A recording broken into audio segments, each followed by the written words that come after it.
Hello friends, मैं विनय निर्भीक। Friends, आपका एक बार फिर से हमारे चैनल पे स्वागत है।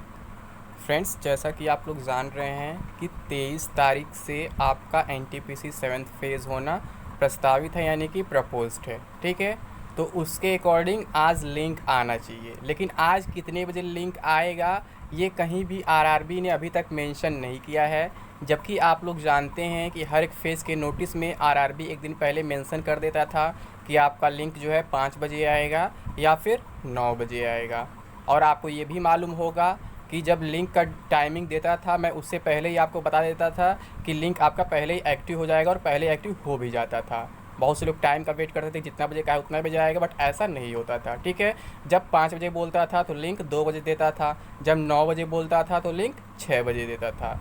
लेकिन इस बार के केस में अभी तक कोई डिटेल नहीं आया है, और ये नहीं बताया गया है कि कितने बजे लिंक आएगा या कितने बजे लिंक नहीं आएगा। ठीक है, तो हम इसके बारे में चर्चा करेंगे कि आज कितने बजे लिंक आ सकता है। तो वो अलग मैटर है फ्रेंड्स। सबसे बड़ी बात ये है कि ग्रुप डी वालों, ठीक है, जो लगातार परेशान है, जो गलत डायरेक्शन में मेहनत कर रहे हैं। ठीक है, आप मेहनत कर रहे हो एग्ज़ाम के लिए, सही है, बट आप लोग गलत डायरेक्शन में मेहनत कर रहे हो। ठीक है, ऐसे ट्विटर कैंपेन चलाने से रेलवे कभी एग्ज़ाम नहीं कराएगा। ठीक, ट्विटर कैंपेन का भी इफ़ेक्ट पड़ता अगर आप सही डिमांड करते, सही समय पे डिमांड करते।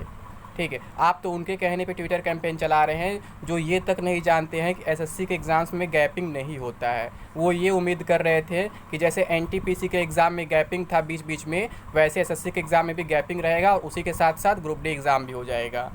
शायद वो लोग एसएससी का कैलेंडर कभी देखे नहीं है, ना ही एसएससी का एग्ज़ाम कभी देखे हैं।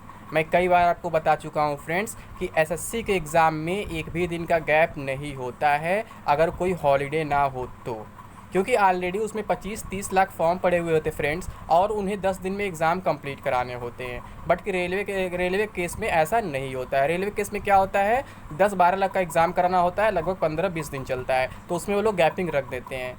लेकिन एसएससी में गैपिंग नहीं होता है। मैं एक बार फिर से रिपीट कर रहा हूँ, तो आप लोग ये उम्मीद छोड़ दें कि एसएससी बीच में गैपिंग रखेगा, उसी बीच आपका ग्रुप डी एग्ज़ाम हो जाएगा, क्योंकि अभी बहुत से यूट्यूबर्स लगातार चिल्ला रहे हैं। तो फ्रेंड्स, प्लीज़ ऐसे अफवाहों से दूर रहें और अपने मन को टेंशन से बाहर रखें और सही डायरेक्शन में वर्क करें।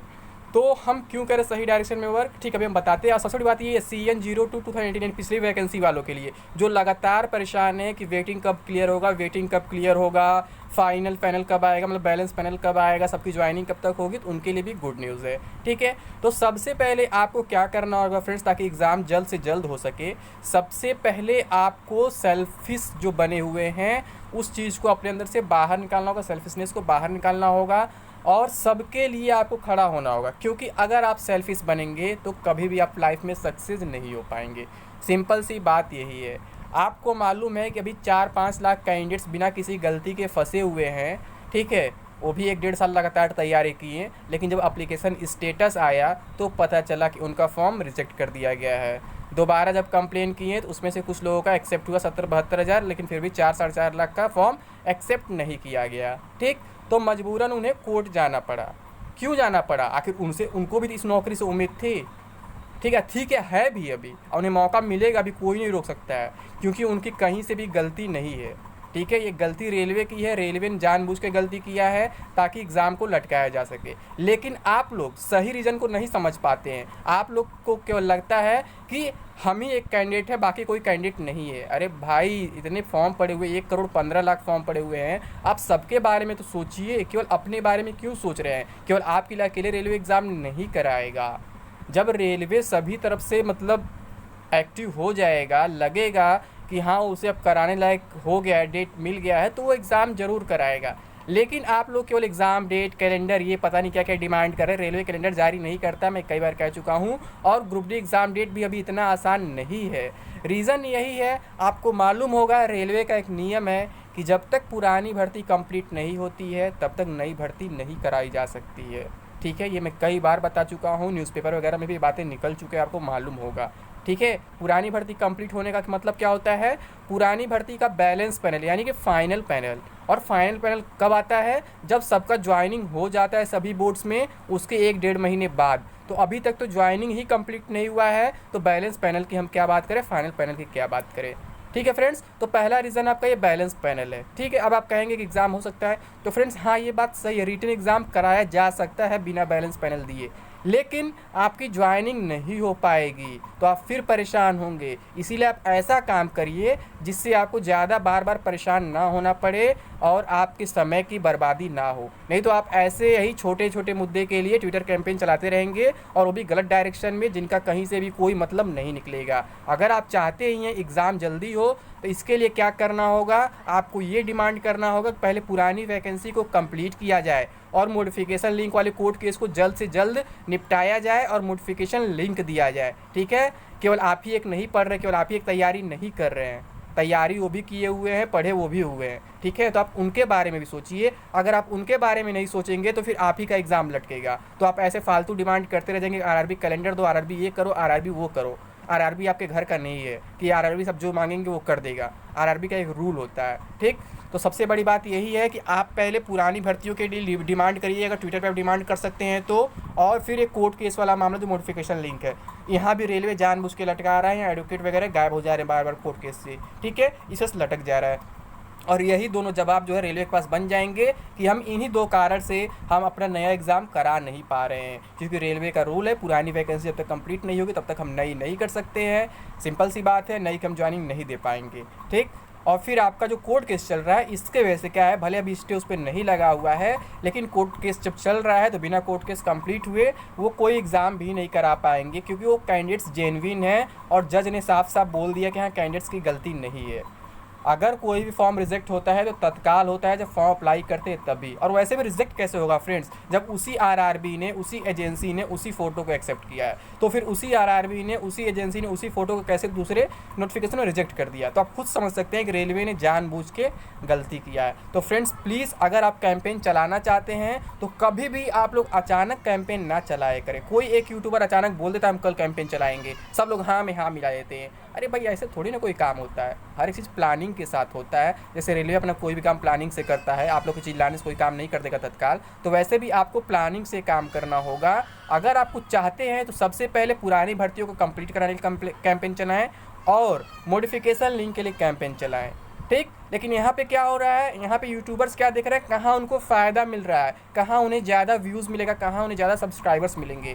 अब जिनका मॉडिफिकेशन लिंक नहीं आया है, जिनको नहीं मिला है, वो मात्र 4-4.5 लाख कैंडिडेट्स हैं, तो उनका सपोर्ट करके यूट्यूबर्स को कुछ नहीं मिलने वाला है, इसलिए वो इस बात पे ध्यान नहीं दे रहे हैं। यूट्यूबर्स ध्यान दे रहे हैं जहाँ 1 करोड़ कैंडिडेट्स हैं जो एग्ज़ाम्स के लिए परेशान हैं, जबकि वो कैंडिडेट्स ये नहीं जानते हैं कि एग्ज़ाम्स अभी होना इम्पॉसिबल है जब तक ये सब मामले सॉल्व नहीं हो जाते हैं, और इन्हीं सब बातों का भी वो फ़ायदा उठा ले रहे यूट्यूबर्स। तो आप लोग को नहीं समझ में आ रहा है फ्रेंड्स। ठीक है, तो सबसे बड़ी बात यही है, पहले आप प्रॉब्लम्स को समझिए, रेलवे क्यों एग्ज़ाम्स नहीं करा पा रहा है। कोविड का मामला अलग है, फिर यहाँ कोर्ट केस है, फिर पुरानी वैकेंसी कंप्लीट है, बहुत सारे रीजन्स हैं फ्रेंड्स जिसके कारण रेलवे ग्रुप डी एग्ज़ाम अभी नहीं करा पा रहा है। लेकिन आप ये बात नहीं समझ पा रहे हैं और आप इसी नासमझी का यूट्यूबर्स फ़ायदा उठा रहे हैं और अपने अपने डेट के अकॉर्डिंग ट्विटर कैंपेन चलवा रहे हैं कि आरआरबी कैलेंडर जारी करो, आरआरबी एग्ज़ाम कराओ। तो ये सब पॉसिबल नहीं है। कैंपेन चलाना है तो सारे एजुकेटर्स को एक साथ लाइए, एक फ़िक्स डेट रखिए, एक फ़िक्स टाइम रखिए, फिर 1 घंटे के अंदर आपका ट्विटर पे ट्रेंड कर जाएगा हैशटैग। ठीक है, लेकिन ट्विटर पे ट्रेंड करने का मतलब ये गारंटी नहीं होती है कि रेलवे आपकी बात मान जाएगी। ट्रेंड करने का मतलब ये होता है आपकी बात लगभग सभी तक पहुंच जाएगी, पूरे मीडिया में फैल जाएगी, जिसका इफेक्ट पड़ सकता है, ना कि गारंटी। ठीक है, पड़ सकता है मैं कह रहा हूँ। ठीक है, ट्विटर ट्रेंड से केवल यही होता है कि आपकी बात पब्लिक में फैल जाती है, मीडिया में फैल जाती है, बाकी कुछ ये नहीं होता है। बाकी कोई नेता या फिर मंत्री मजबूर नहीं होता है कि आपकी बात तुरंत मान ले वो। ठीक है फ्रेंड्स, तो आप लोग को डिमांड करना जेन्युइन डिमांड करिए। अभी एग्जाम की डिमांड अब कर रहे हैं, इसका कोई मतलब नहीं है। अभी कोविड का भी बहाना है, अभी पुरानी वैकेंसी कंप्लीट नहीं इसका बहाना है, मॉडिफिकेशन लिंक नहीं इसका बहाना, बहुत सारे बहाने रेलवे के पास। तो आप ऐसे चिल्लाते रह जाएंगे, अपना टाइम वेस्ट करते रह जाएंगे, आपको कभी कुछ मिलने वाला नहीं है। ठीक है फ्रेंड्स, तो अगर हम फ्रेंड्स अब बात करें NTPC 7th phase intimation link का, तो आप यहाँ भी जान रहे हैं, यहाँ भी बहुत सारा कन्फ्यूजन अभी क्रिएट किया गया है। उसमें साफ साफ शेड्यूल न लिख करके प्रपोज डेट लिखा गया। क्यों? रीज़न वही है लॉकडाउन्स का। अगर रिस्ट्रिक्शंस नहीं हटते हैं तो एग्ज़ाम्स होना मुश्किल है, भले इंटीमेशन लिंक आए चाहे ना आए। मैं कई बार बता चुका हूँ, क्योंकि एग्ज़ाम लास्ट दिन भी पोस्टपोन होते हैं। एसएससी CSSL देख चुके हैं, 2 बार, इस साल भी पिछले साल भी 2-3 दिन एग्ज़ाम कराएं फिर रोक दिए, 2-3 एग्ज़ाम कराएं फिर रोक दिए। तो ऐसा एनटीपीसी 7th फेज में भी हो सकता है, इंटीमेशन लिंक आने के बाद भी हो सकता है कि एग्ज़ाम ना हो पाए। लेकिन फिर भी जैसे रेलवे अपना प्रिपरेशन कर रहा है वैसे आपको भी अपना प्रिपरेशन करना है और पढ़ाई पे फोकस करना है। ये मान के चलना है कि आपका एग्ज़ाम 23 तारीख से हो रहा है। अगर हम बात करें भाई लिंक का, तो फ्रेंड्स लिंक के लिए जब अभी तक कोई एग्जैक्ट टाइमिंग नहीं दिया है तो हो सकता है आज ही तत्काल नोटिस भी दे दे, तत्काल लिंक भी दे दे। लिंक हमें लगता है कि 5-6 बजे तक आराम से आ जाना चाहिए। अगर 5-6 बजे तक नहीं आता है तो फिर हो सकता है आज के बजाय कल आए। ठीक है, मैक्सिमम हम परसों तक वेट कर सकते हैं। अगर परसों तक कोई लिंक नहीं आता है तो फिर आप समझ जाइए कि रेलवे एग्ज़ाम कराने के मूड में नहीं है, यानी कि रेलवे को परमिशन नहीं मिल पाया स्टेट से। और परसों तक आपको उड़ीसा के लॉकडाउन का खबर भी मिल जाएगा। और आपको मालूम है उड़ीसा में सिचुएशन अभी ख़राब होते जा रहे हैं, भले लॉकडाउन लगा हुआ है, वहाँ पे केसेस बढ़ते जा रहे हैं। तो फिर हमें तो अभी मुश्किल ही लग रहा है कि उड़ीसा रेस्ट्रिक्शंस हटाने वाला है। तो फ्रेंड्स बाकी आप समझदार हैं, आप समझ गए होंगे मैं आपसे क्या कह रहा हूँ कि आपको क्या करना चाहिए अगर आप एग्ज़ाम्स वगैरह जल्दी कराना चाहते हैं तो। ठीक है फ्रेंड्स, तो अभी के लिए बस इतना ही। Thank you. जय हिंद, जय भारत।